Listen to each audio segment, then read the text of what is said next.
നമ്മുടെ ഇവിടെ തീരുമാനമായിട്ട് അവിടെ ഇരിക്കുന്നത് നല്ല ശമരിയാക്കാരൻ എന്ന വാക്യമാണ് അവരെടുത്തിരിക്കുന്നത്. കഴിഞ്ഞ 2-3 PVPകളിലും വളരെ വിശദമായി അതിനെപ്പറ്റി നല്ല വൃത്തിക്ക് നല്ല മെസ്സേജുകളൊക്കെ നമ്മൾ കേട്ടു. എന്നാൽ അതിനെപ്പറ്റി പറയാൻ വേണ്ടി ഞാൻ നോക്കിയപ്പോൾ എല്ലാം ഏകദേശം ഒരു കോപ്പി പേസ്റ്റ് പോലെ എനിക്ക് വരുന്നത് തോന്നിയതുകൊണ്ട് ഞാൻ വേറൊരു വിഷയമാണ് ഇന്ന് നിങ്ങളുടെ മുമ്പിൽ ഒന്ന് അവതരിപ്പിക്കാൻ വേണ്ടി ശ്രമിക്കുന്നത്.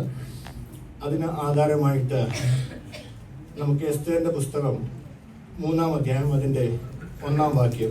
അനന്തരം അഹശ്വേരോശ് രാജാവ് ആഗാഗ്യനായ ഹെമദയുടെ മകൻ ഹാമാന് കയറ്റവും ഉന്നത പദവിയും കൊടുത്തു.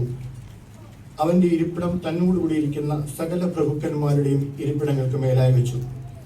ഇവിടെ നമുക്ക് 2 പേരെയാണ് കാണാൻ കഴിയുന്നത്. ഒന്ന് അഹശ്വേരോശ് രാജാവും മറ്റൊന്ന് ഹമദാദയുടെ മകനായ ഹാമാനെയും. ഇതിൽ ഹാമാൻ എന്ന വ്യക്തിയെ പറ്റി പറയുമ്പോൾ നമ്മുടെ എല്ലാവരുടെയും ഉള്ളിൽ ആദ്യം വരുന്നത് ദുഷ്ടനായ ഹാമാൻ എന്നല്ലേ.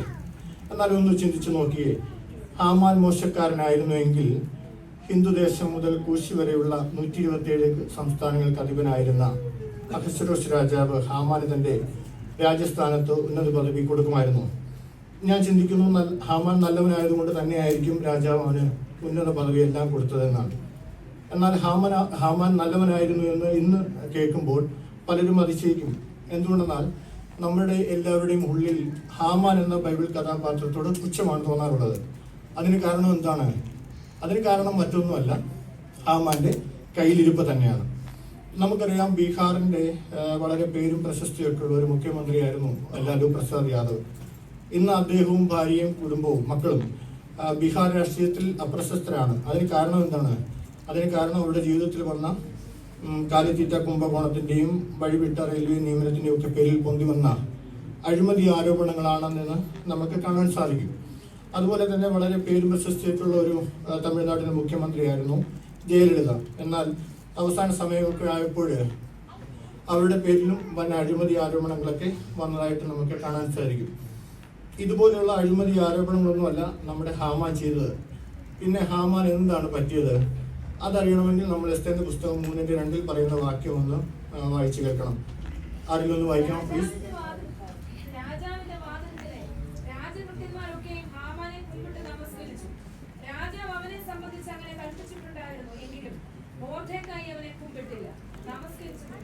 അതെ, രാജാവിന്റെ വാതിക്കലെ രാജഭൃത്യന്മാരൊക്കെയും ഹാമാനെ കുമ്പിട്ട് നമസ്കരിച്ചു. രാജാവ് അവനെ സംബന്ധിച്ച് അങ്ങനെ കൽപ്പിച്ചിട്ടുണ്ടായിരുന്നു. എങ്കിലും മൊർദെഖായി അവനെ കുമ്പിട്ടില്ല, നമസ്കരിച്ചില്ല. മൊർദെഖായി ഹാമാനെ കുമ്പിട്ടില്ല, നമസ്കരിച്ചില്ല എന്നുള്ളതാണ് അടുത്ത വിഷയം. ഈ വിഷയം ഹാമാൻ എങ്ങനെ അറിഞ്ഞു എന്ന് വായിച്ചു കേൾക്കുന്നത് അതിൽ അല്പം രസമാണ്. അതിന്റെ തൊട്ട് താഴെ വായിക്കുന്നുണ്ട്, 3-4 വാക്യങ്ങൾ അത് വിവരിക്കുന്നുണ്ട്. അപ്പോൾ രാജാവിന്റെ വാതിക്കലെ രാജഭൃത്യന്മാർ മൊർദെഖായിയോട്, നീ രാജകൽപ്പന ലംഘിക്കുന്നത് എന്ത് എന്ന് ചോദിച്ചു. അവരിങ്ങനെ ദിനംപ്രതി അവനോട് പറഞ്ഞിട്ടും അവൻ അവരുടെ വാക്ക് കേൾക്കാതിരിക്കുന്നതിനാൽ മൊർദെഖായിയുടെ പെരുമാറ്റം നിലനിൽക്കുമോ എന്ന് കാണേണ്ടതിന് അവരത് ഹാമാനോട് അറിയിച്ചു.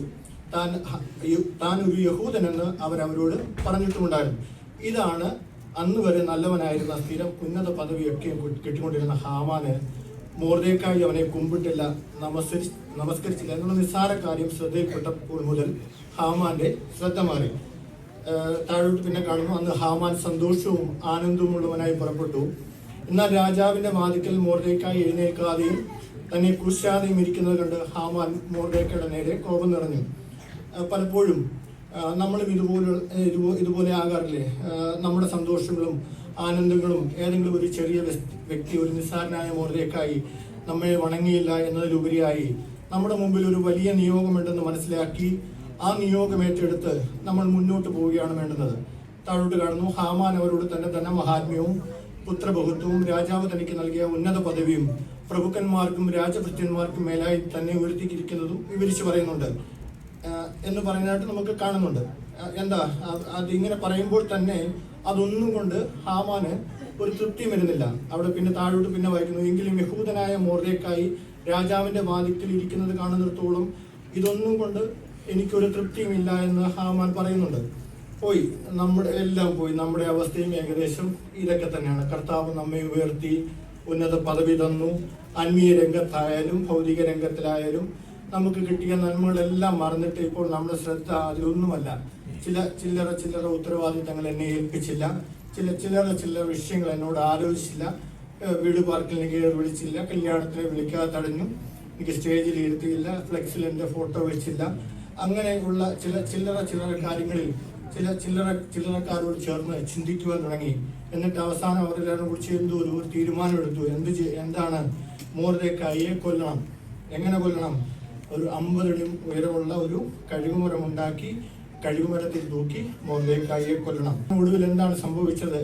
ഹാമാന്റെ എല്ലാ പദവിയും പോയി. അവൻ സ്വയം നാണംകെടാൻ തുടങ്ങി.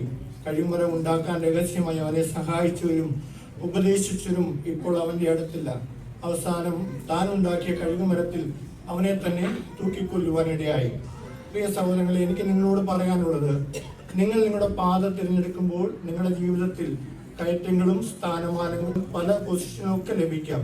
ആ സ്ഥാനങ്ങളിൽ ദൈവം നമ്മളെ എന്താണ് ചെയ്യാൻ നിയോഗിക്കുന്നത്, ആ സ്ഥാനത്ത് നിന്ന് എന്താണ് ദൈവം ഉദ്ദേശിക്കുന്നത്, ആ ഒരു കാര്യത്തിൽ വളരെ ഭംഗിയോടെ കൃത്യനിഷ്ഠയോടെ ചെയ്യുവാൻ വേണ്ടി ശ്രമിക്കുക. അതിനകത്ത് വരുന്ന സ്വാർത്ഥ താല്പര്യങ്ങൾക്ക് ഇടം കൊടുക്കാതെ ദൈവേഷ്ടം ചെയ്ത് ജീവിക്കുക. അല്ലാതെ നമ്മൾ നിയോഗിക്കപ്പെട്ട കാര്യങ്ങളിൽ നിന്ന് ശ്രദ്ധ മാറി മറ്റ് നിസ്സാര കാര്യങ്ങളിലേക്ക് പോയാൽ നമുക്കും ഹാമാനെ പോലെ വലിയ നഷ്ടങ്ങൾ ഉണ്ടാകുമെന്ന് നാം മനസ്സിലാക്കുക. എസ്തേറിന്റെ പുസ്തകത്തിൽ കാണുന്നത് പോലെ നമ്മുടെ ഉള്ളിലും ഹാമാന്റെ സ്വഭാവമാണോ എന്ന് സ്വയം നമുക്കൊന്ന് വിലയിരുത്താം. മൊർദെഖായിയെ നമുക്ക് അവന്റെ വഴിക്ക് വിട്ടേക്കാം.